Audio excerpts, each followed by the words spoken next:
Today I want to show you how to make a double crochet decrease. This means you're crocheting 2 stitches into one with a double crochet stitch.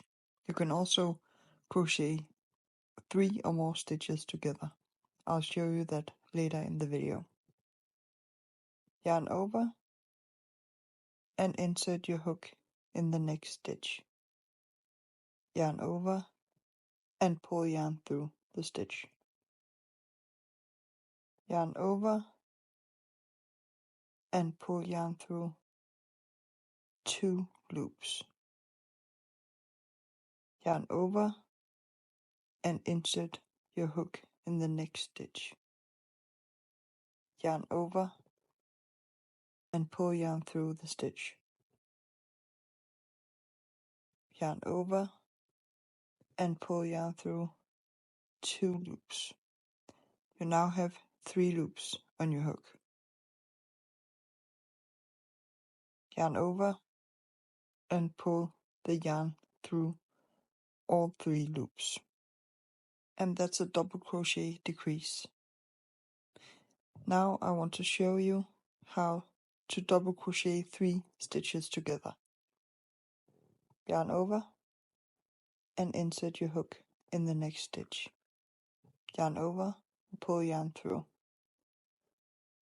Yarn over and pull yarn through 2 loops.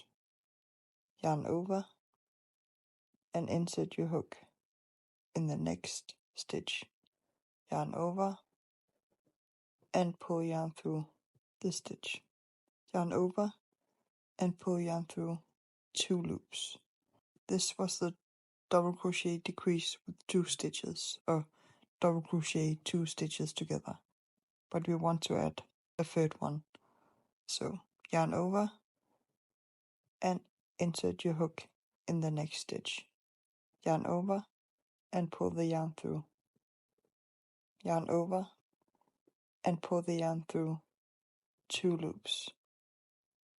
You've now made stitches in 3 loops. So let's finish the double crochet 3 stitches together.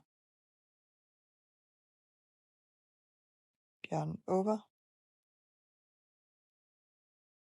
and pull yarn through all 4 loops. That's the double crochet decrease or double crochet 3 stitches together.